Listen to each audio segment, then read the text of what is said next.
بسم الله الرحمن الرحيم الحمد لله رب العالمين والصلاة والسلام على سيد المرسلين وعلى آله وأصحابه أجمعين أما بعد. Today we will discuss about fiqh, also called Islamic law, a really brief basic introduction about the very important aspects of it that a person should know before actually starting to study fiqh.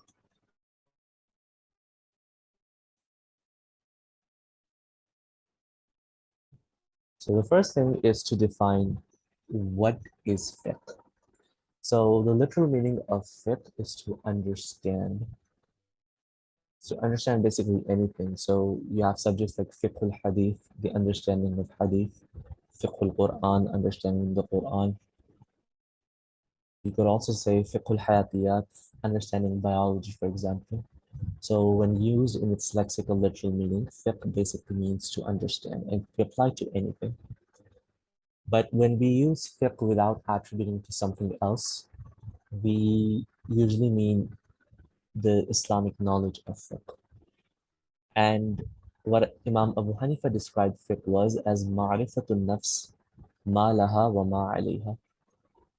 That fiqh is basically ma'rifatun nafs, the knowledge of the self, ma laha, the rights that the self has, the benefits that the self can receive, wa ma alayha, and the responsibilities that one has, and things that might potentially be harmful for someone. So basically, fiqh is the knowledge of everything that will benefit a person and everything that will potentially harm a person. And keeping this broad definition in mind, fiqh includes everything from theology and creed, in what beliefs will benefit a person and what beliefs will actually harm them, to jurisprudential rulings and other legal branches, for example, what to do, how to pray, how to conduct your business affairs, how marriage is going to be conducted, and so on. And it also includes ihsan, what you might know as tasarruf, or things that revolve around a character building and the events of the heart on chastity, on hasad, on jealousy, on sabr, and things like that. Those things relate to a person's character. Because all these things, they may either benefit a person, like believing in the oneness of Allah, in the last prophethood of Muhammad sallallahu alaihi wasallam. These are beliefs that classify you or that qualify you as being a candidate for Jannah. And you can have other beliefs like believing there are more than one gods or that there came prophet after Muhammad sallallahu alaihi wasallam. These are kind of beliefs that are harmful for a person. Then praying, knowing that you need to pray and knowing how to pray. No, this qualifies you for gaining first entry into heaven, probably, or indulging in haram activities. This could be potentially leading a person to their downfall. And similar goes for the events of the heart and the events of the character. So if you're patient, if you're forbearing, if you're forgiving, these are good traits which actually earn you the pleasure of Allah subhanahu wa ta'ala and actually bring you close to the people themselves. On the other hand, if you are arrogant, if you have jealousy in your heart, and these things can be detrimental both for your worldly life and in the hereafter. And so going to the definition, Imam Abu Hanifa did, fiqh encompassed basically everything Islam talks about. But as is the case in every other subject, in every other field, initially when you're starting something off, it's actually very broad. But when there's specialization in that field, it actually becomes more specific. And so there we come to the next definition of fiqh, which is attributed to Imam Shafi'i rahimahullah. And he describes fiqh as the science of practical Sharia rulings as derived from their detailed sources. The first thing he talks about is that fiqh is a science, it's a body of knowledge. Exactly of what? So it's a body of knowledge of what? And then he specifies that it's of the practical Sharia rulings. So by practical Sharia ruling, he rules out including theology, because theology basically has to do with your beliefs and your creed. And so they're not practical things. They may have implications on them and they may affect them, but they themselves are not practical. So it rules out theology. It also rules out ihsan as well, because ihsan, like we mentioned, are the events of the heart and what goes inside. Obviously, again, it can transpire in forms of actions, but in reality, the place where it belongs is in the heart. And so this part of the definition, practical Sharia rulings, it rules out ihsan as well, right? As derived from their detailed sources. And so there are sources through which fiqh can be obtained, which we'll discuss in a moment. And so as you see, Imam Shafi'i, rahmahullah's definition, actually only classifies fiqh as the second part of Imam Abu Hanifa's definition. So he only includes the practical rulings of Sharia, and he excludes from his definition the theology and the ihsan part. And from there, we come to another issue, the question that are fiqh and Sharia the same things? Now, you have two definitions of fiqh that have been used. One was Imam Abu Hanifa's definition, which is more classic view. And in that case, fiqh and Sharia are actually synonymous. Just like Sharia means entire Islam, the entire deen, everything which is a part of it. Similarly, fiqh also meant everything that was part of Islam. So they both were synonymous. And as for the contemporary view, which is basically based on Imam Shafi'i rahimahullah's definition, is that fiqh is a subset of Sharia. Sharia is the brighter whole, the larger whole, and fiqh is just a part of it. And so the Sharia is equivalent to being entire Islam, while fiqh is only its practical aspect. And it's good to know the difference between this classic and contemporary view, because if you go to the literature, especially the old literature, they'll be using fiqh and Sharia interchangeably. And if one is not aware, they may confuse both of them. For example, Imam Abu Hanifa has a book by the name of Al-Fiqh al-Akbar. Now, if someone's not aware of this difference, they might, or if they don't know the book, they might think that it's a fiqh on the masail of salah or the masail of tahara or nikah or hajj, something like that. But in reality, it's just a book on aqaid, a book on the Islamic theology. On the other hand, most days, the literature produced nowadays goes with the contemporary view, in which when they use fiqh, they usually mean the practical laws of Islam. Sometimes even new literature can be determined, or they can use the classic view. So if you have the difference in the definitions, and if you have the answer to this question, whether fiqh or sharia are the same, you can easily untangle yourself from what might be a mind-boggling situation.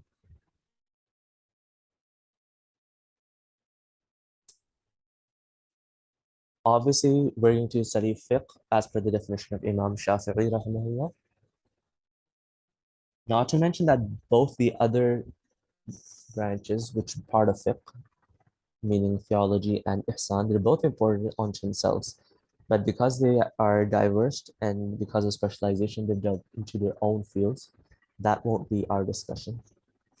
And so fiqh, as per the practical rulings, can be comprised in five main branches.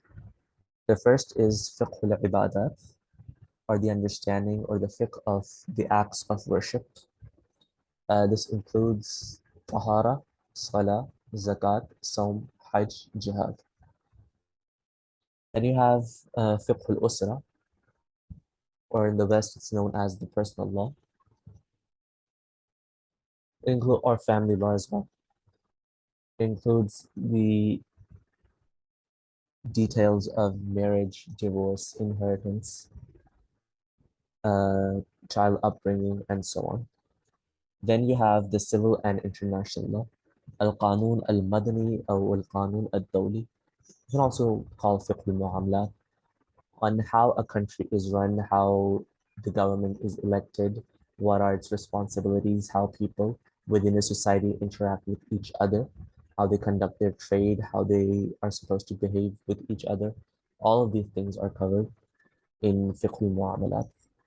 And obviously, once there has been social cohesion evolved amongst the people and a society has been formed, anyone who tries to infringe upon the rules of society has to be dealt with in order to stabilize it.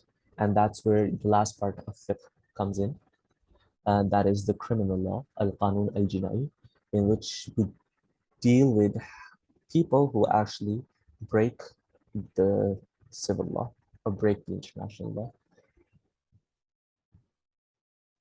And so these are the four major branches of fiqh and the practical laws of Islam.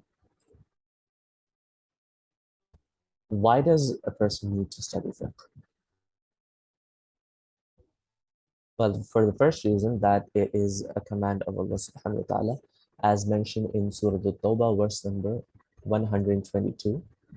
It is not right for all believers to go out to battle together. Out of each community, a group should go out to gain the understanding of religion. So they can teach their people when they return, and so they can guard themselves against evil. So in every society, there should be a group of people who understand the fiqh, who understand the religion in its complete sense. Why? So they can teach the other people of their society in matters that concern them. Also to guard themselves against evil. If you don't know what Allah subhanahu wa ta'ala wants from you and what He does not want you to do, you can't protect yourself from going astray or doing something that Allah subhanahu wa ta'ala does not want. And so that's why it's necessary to have an understanding of deen. And so there needs to be a group who knows the entire deen, and then every single individual has the responsibility of seeking knowledge that they need in their daily lives. And so it's mentioned in the hadith that whoever Allah wants good for, Allah grants them the understanding of religion. And like we mentioned, fiqh means understanding. So Allah grants them the fiqh. Also, one person with an understanding of religion is harder on shaitan than 1,000 ignorant followers, because 1,000 ignorant followers, they may spend all their lives doing ibadat, but it's very possible they're not doing it the right way. They're missing some necessary conditions, or they're not following the sunnah when they're performing their ibadah. All these things can potentially lead to all your acts of worship being rendered useless. And so the shaitan is pretty much safe from such people because he knows that their ibadats may be ineffective, and his agenda of trying to lead people to hellfire is being achieved. But if a person has the understanding of religion, not just in ibadat, in everything that they do, they can do it exactly how Allah subhanahu wa ta'ala has ordered them and exactly how the Prophet Islam conducted his affairs, which means that a person can transform every single moment of their life into an act of ibadah, which obviously the shaitan does not want any one of us to do. And like we just mentioned, that seeking knowledge, which is necessary for your daily activities, is an obligation upon every male and female. And this can change from a person to person, profession to profession, also gender to gender. So depending on what profession you are, if you are a teacher, then the responsibilities of a teacher must be fulfilled. If you're working a 9 to 5 job in a professional environment, it has its own obligations. If you are in business, then the business has its own legal matters that need to be dealt with. So these are something that people may be different in. Then you have the acts of ibadat, in which people are almost similar, or the acts of a family life, on what are the roles of a husband and wife, what are the responsibilities of each of them, the responsibility towards your parents, siblings, other family members, children, and so on and so forth. And so everybody needs to know what they're responsible for. And so in order to actually live your life according to Islam, you need to study fiqh.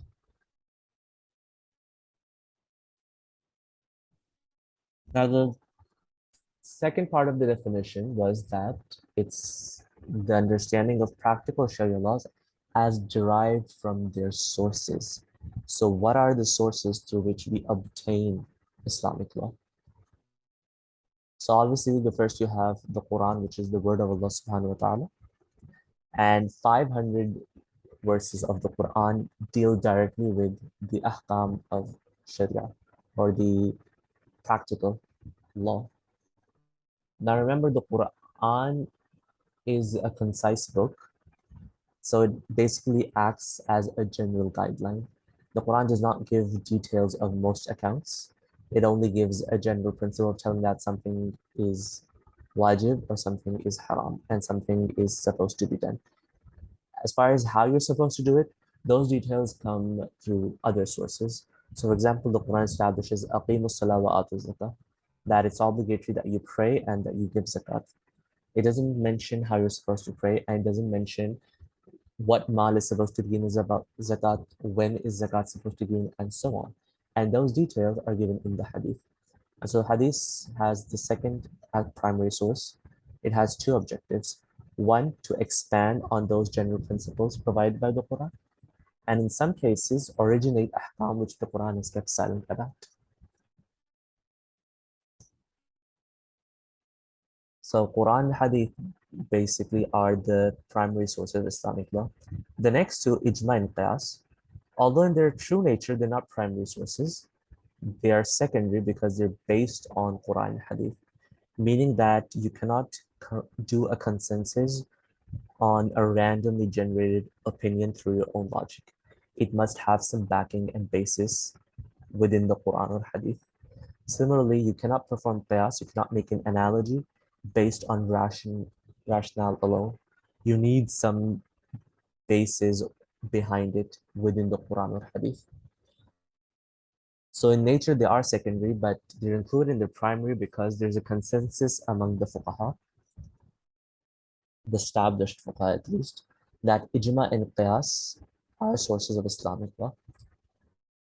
You'll come to see other sources in which the major fuqaha have differed, but as far as these four are concerned, all of them agree that these four can be used as sources of Islamic law. We're not going to go into detail about these sources because that's a different subject altogether, known as usul al-fiqh, in which we talk about the sources and how they can be used to derive the laws. So you have usul al-fiqh, which is the methodology of deriving laws, and the derived laws are known as fiqh, and we're studying the second thing. As far as the secondary sources of Islamic law are concerned, the first is juristic preference. Juristic preference actually just refers to subtle qiyas. So there's an apparent analogy, which is easy to understand. Then there's this subtle analogy, which is quite complex to understand. So sometimes the subtle analogy, in terms of its rational strength and in terms of its legal grounding, is much more effective and much more powerful than your normal analogy. So whenever a faqih, a mujtahid, a person well versed in fiqh, sees the two conflicting qiyas, so one suggests something and the other a totally different thing, then based on his expertise, a jurist can give preference to this subtle qiyas, and this is known as juristic preference. The Sharia never came, Islam never came to overhaul the entire society. And so there are a lot of things, especially things related to trade transactions or things involving the use of speech, for example, divorce, oaths. So these things basically have grounds in the society in which a person lives, right? Something might be acceptable in one society and not acceptable in another. And so Sharia takes into account the societal norms of a place, and they can be used to actually dictate some of the laws. And that's why the fuqaha said that man lam ya'rif ahla zamani fahuwa jahilun, that a person who does not understand the people of his time is basically an ignorant person. I mean, they have no place in fiqh. So in whichever society you're living, you need to know how that society functions, how its people think, because on that, a lot of laws are being based. The third, you have prohibition of means. Something which in itself is maybe mubah, permissible, but it has the potential of leading to something that is haram.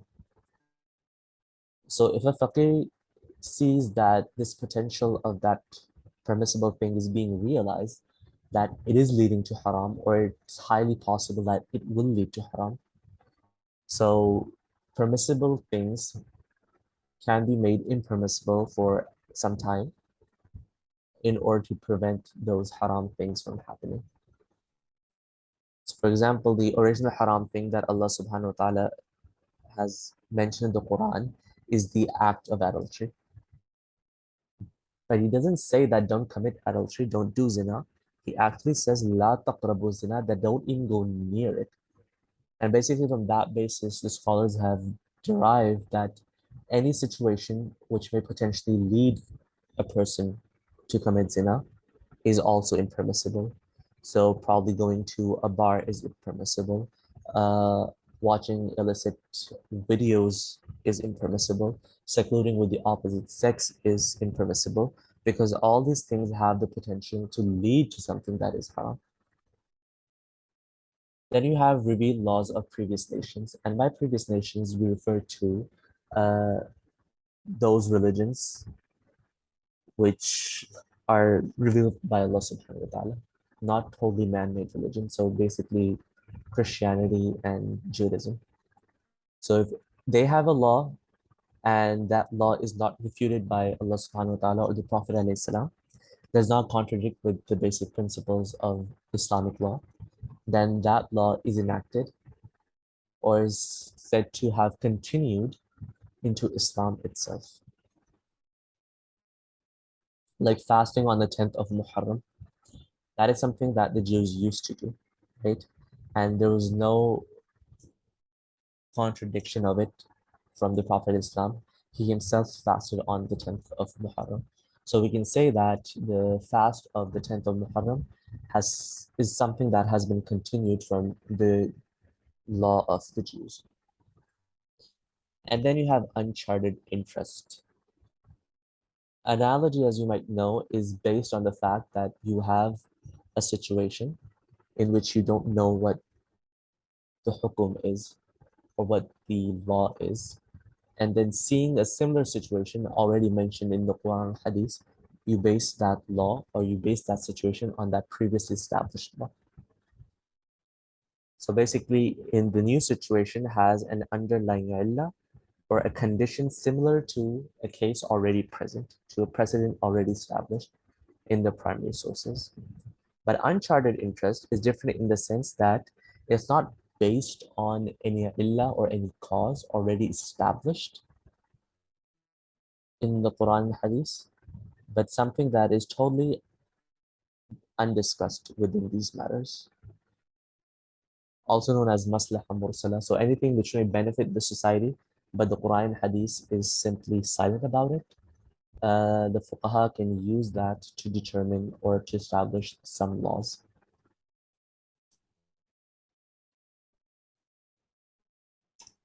So these were the sources of Islamic law, primary and secondary. Now we come to another part of fiqh, which is known as maqasid al-sharia. Maqasid al-sharia, or the objectives of sharia, these basically refers to those concepts which are in the background of every Islamic law that you see. There are 5 things which the sharia intends to protect and promote. Number 1 is your deen, your religion. So every hukum in the sharia is either to promote or protect your deen. For example, you are said not to commit shirk. This is for the protection of your deen. You're told to establish prayer 5 times a day, build a connection with Allah subhanahu wa ta'ala. These ahkam are for the promotion of your deen. Second objective is the protection and promotion of life. And so, la taqtulu anfusakum, don't kill yourselves. Committing suicide is prohibited for the protection of your life. Similarly, indulging in harmful activities is prohibited for the protection of your life. On the other hand, moderation when eating and drinking, kulu washrabu wala tusrifu. Similarly, having physical exercise, these things are promoted by Sharia. for actually establishing good health and good life. Third thing is your mind or your intellect. So drinking of wine intoxication is prohibited. Why? To protect your intelligence, to protect your mind.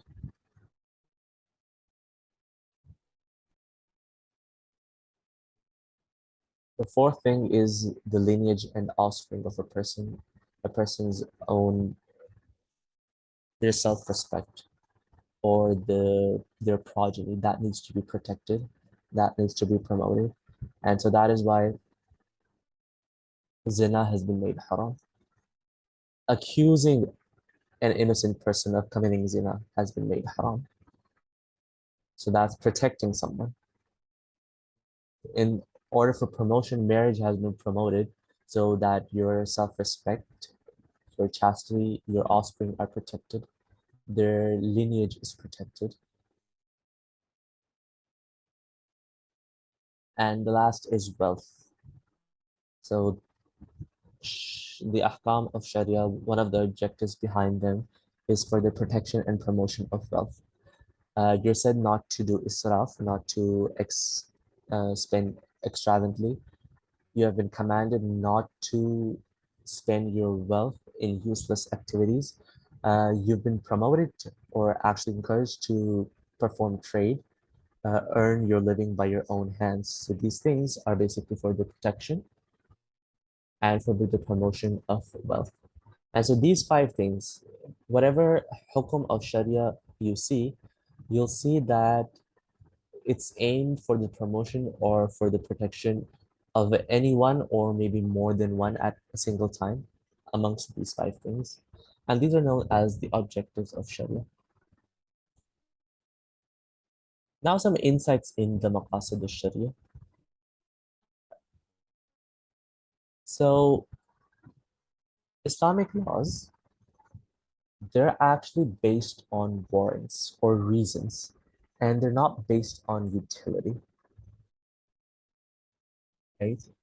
There must be a reason behind a law is being made. And by reason, I don't mean the same as having a benefit or having some potential damage. That's what we classify as a utility, right? We'll discuss what a warrant actually means in just a second. So warrants, another thing to remember that warrants may or may not transcend time.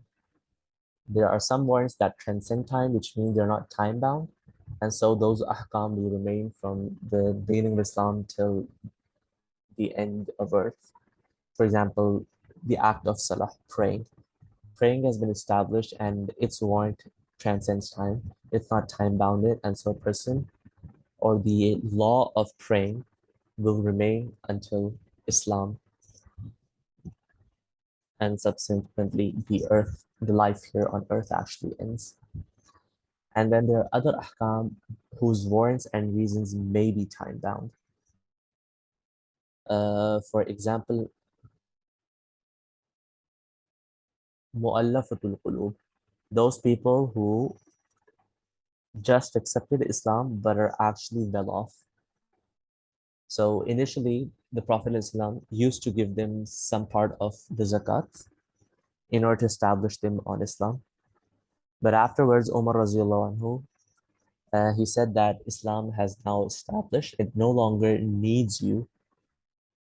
And so he said that zakat cannot be given to such people anymore.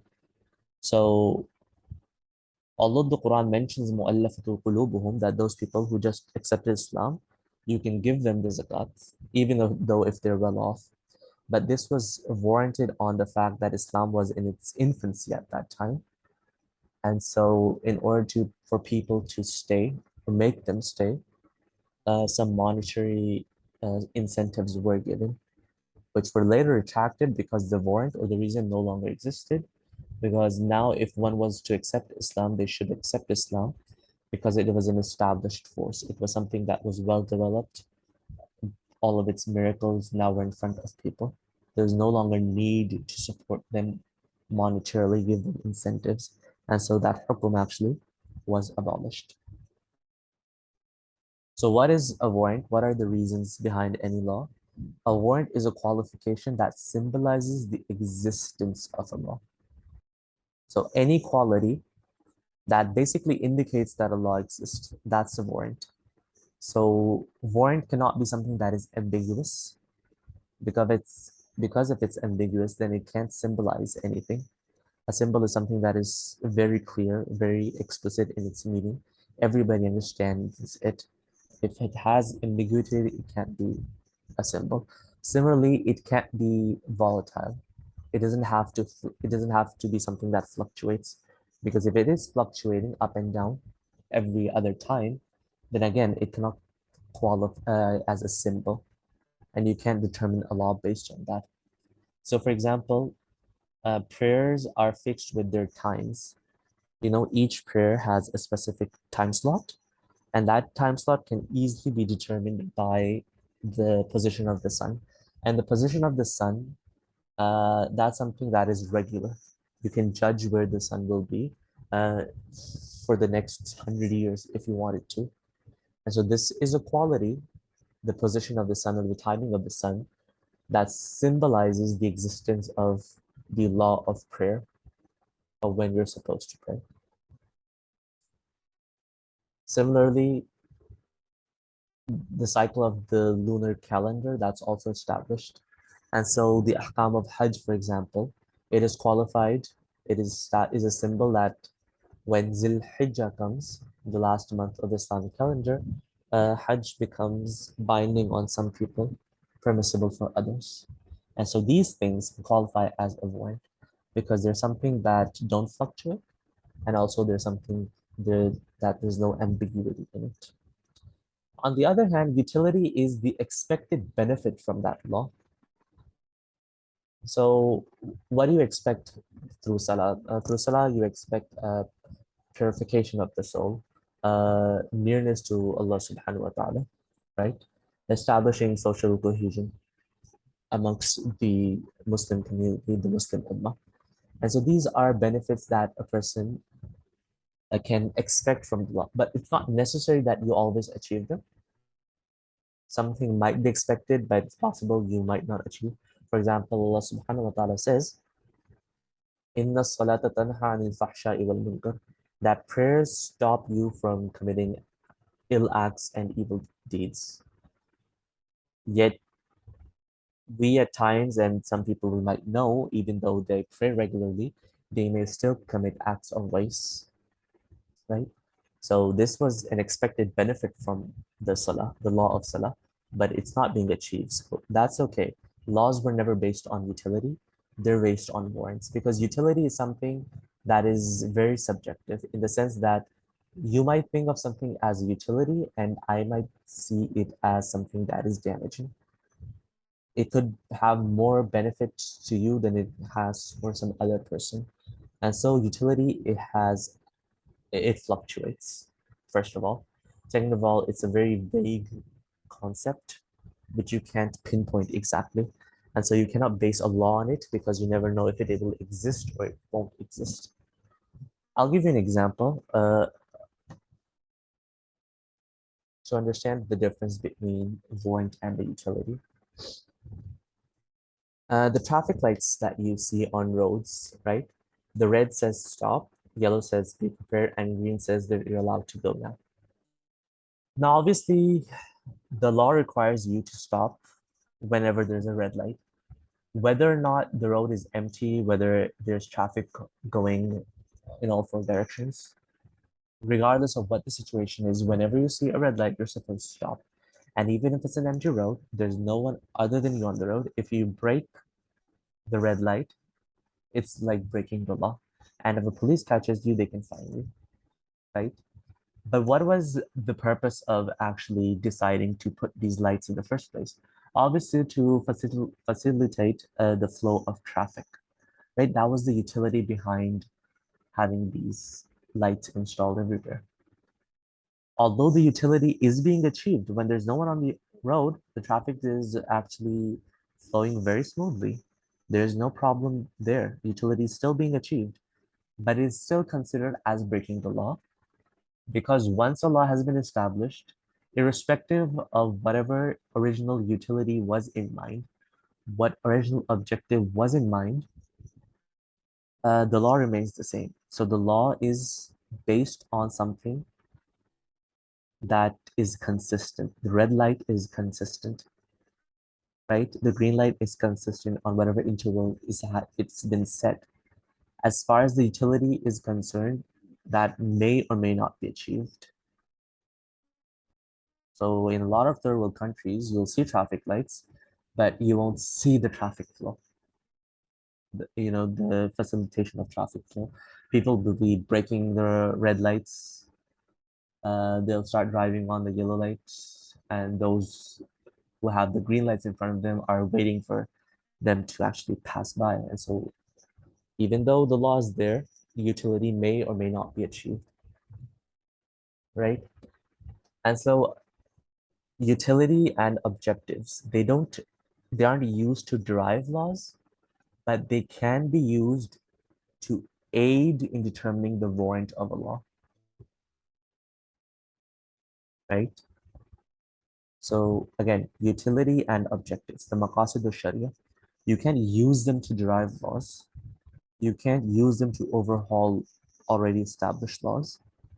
The only use is to determine the warrant of a law or to give you an understanding that the Islamic law actually takes into account human needs or societal needs when it's being established. And I stress on this point specifically because there's a group of people who actually take the concept of maqasid al-sharia, this very vague concept, and use it to undermine already established Islamic laws. It's not something hypothetical. People actually do this. For example, some might say that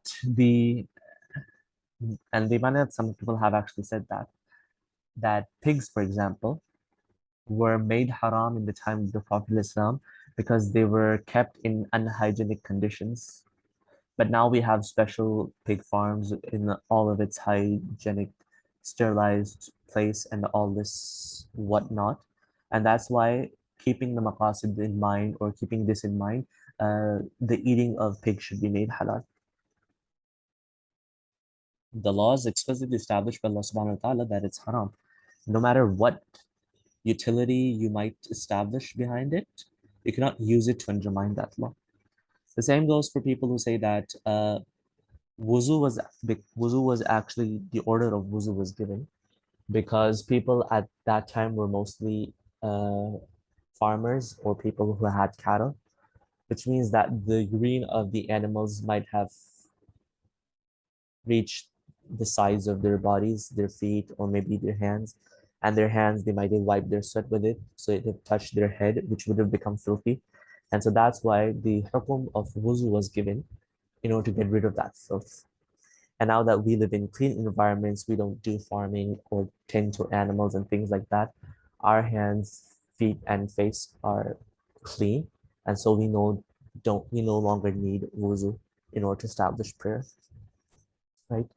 So this person basically came up with a utility or an objective for the wuzu. And when he saw that is being met by some other means, they come to the conclusion that this old law is no longer applicable. It can be demolished. And like we mentioned, utility is something, or objective is something, it's an abstract concept. Understanding of people can differ from it. It has fluctuation in it. And all these factors, if you let them loose, if you let people use their brains and their own preferences to decide these things, there will be no law that will be left. It will be complete mayhem and chaos. And so that's why always remember that any utility or objective behind any Sharia law is only to understand the hikmah or the wisdom behind the law, or in order to determine the warrant of a law. And it cannot be used as a warrant in itself. And that's the reason behind the books that have been written on the objectives of Sharia. The authors did not write those books to establish laws based on those objectives. These books are basically an inquiry in the reasons behind the Sharia law or establishing their utility. They talk about a specific law and try to come up with or reason with what the possible benefits this law could have for society, could have for an individual. In no way were the objective of these books, at least in their classic sense, for the meaning of redesigning the entire legal framework.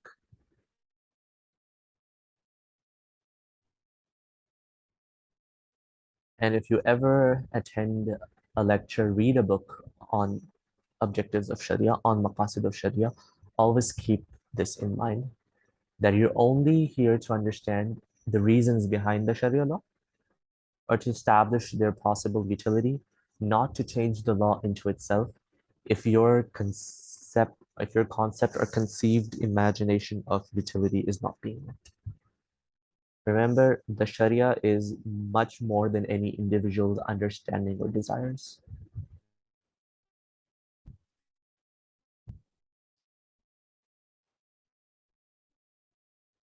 Now, when we talk about the essence of deen, the essence of deen refers to a hadith of the Prophet ﷺ, in which he basically summarizes the whole legal framework of Islamic law.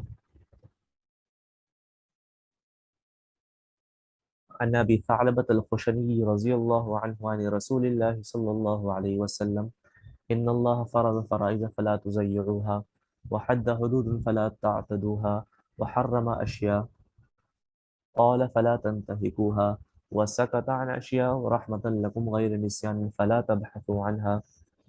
Abu Tha'laba Khushani radiallahu anhu reports that the Messenger of Allah said that the Prophet ﷺ, he said, "Verily Allah has made duties obligatory. Do not neglect them. He has set limits. Do not transgress them. He has made something sacred, so do not violate them.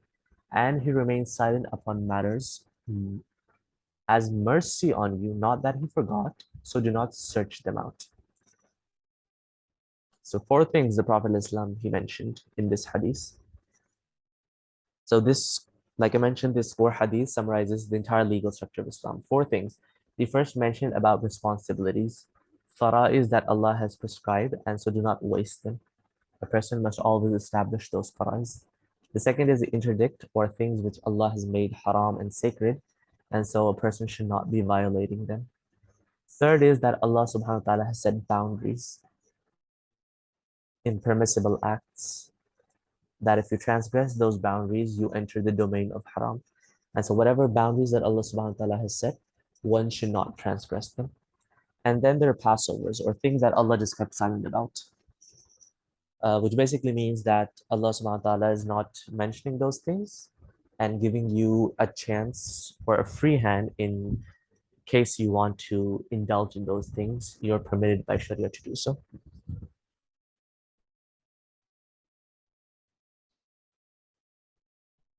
And so on the top list, you have obligations. This includes both farz and wajib. One more thing. Uh, when talking about fiqh, especially in Hanafi fiqh, practically there's no difference between farz and wajib. So when someone tells you that this is wajib, it means it is necessary to do it just as it is completely necessary to do a farz. In terms of practicality, there's no difference between them. And then there are prohibitions. There's haram and makruh tahrim. Just like farz and wajib, there's no difference between haram and makruh tahrim. They're both entirely the same thing in terms of a person having to abstain from committing these things. There's no difference between them. A lot of people have this confusion when they hear the word makruh, they say, ah, it's only makruh. And they think that they can do it. But if it's makruh tahrim, you can't actually do it. It's the same as doing haram, completely forbidden. So on the top, you have obligations, farz and wajib, and prohibitions, haram and makruh tahrim. These things must be completed or not violated at all costs. The second, you have asserted sunnah or sunnah mu'akkada. But before you understand Sunnah Muakkada, you need to understand the other type of Sunnah. There are two types of Sunnah, Sunanul Huda and Sunanul Aada. Sunanul Huda are those Sunnah or those actions of the Prophet Islam that have been prescribed upon us as an act of ibadah. And then there are Sunnah al-Ada. Those are the things that the Prophet Islam did as a normal human being. They aren't prescribed to us as as Muslims as an act of ibadah. Like how the Prophet used to dress, how he slept, how he ate, how he drank. These things, they're not ibadat in themselves. These are things that the Prophet did as being a normal human being, right? Obviously, he had to sleep in some position. So whatever position he chose is not an act of ibadah in itself. It's just the habit of the Prophet Islam. But those sunnah as well, which were the habits of the Prophet Islam, if someone has the motivation and intention of following them just because the Prophet did it out of love for him, then inshallah they will get ajr and virtue on it. But remember, those are not the kind of sunnah which we have been asked to follow. On the other hand, you have Sunanul Huda. These are sunnah which have been prescribed to us, which are acts of worship in themselves, and we've been asked to establish them. Then these Sunnah al-Huda are two types. Muakkada wa ghair muakkada. Muakkada means asserted sunnah, sunnah which has been emphasized by the Prophet Islam. It's something that he regularly did, something that he told his companions to do. And so it is necessary that a person does that. If you leave it out once or twice, that's not a problem. But if someone establishes a habit of foregoing the asserted sunnah, the sunnah muakkada, then this can potentially turn into an act of sin. Right? It's not the same as other obligations. Leaving out farz and wajib on purpose even once is unforgivable. It's forbidden. But as for asserted sunnah, making a habit of foregoing them turns into an act of sin. Then you have voluntary and preferred acts. The voluntary in which you get ajr if you do that, and you don't get sin if you don't. These includes nawafil and sunan ghair muakkada, the non-asserted sunnah. So it's preferred that we do them, but even if we don't do them, it's okay. There's no sin on you. This also includes makruh tanzihi, which people confuse with makruh tahrim. So makruh tanzihi is something that, although not preferred, but even if someone does it, it's totally okay. There's no blame on that person. And then you have habits and customs, and we talked about them. That habits and customs onto themselves, they have nothing. They're mubah, right? But if they're the habits of the Prophet Islam and you have the intention of following it out of his love, then you get ajr on it. If they're habits and customs of your special area, nothing to do with the Prophet Islam, then they're permissible, they're okay, as long as they don't potentially lead to either bid'ah, innovation, or an other haram.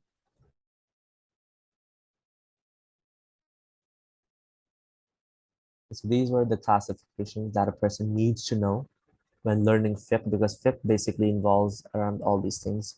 You decide whether something is farz, wajib, haram, makruh, tahrimi, whether it's sunnah muakkada, sunnah ghair muakkada, mustahab, or just mubah, right? So everything is determined by these factors. And so they're very necessary that a person knows the stages or the classifications of the Islamic law.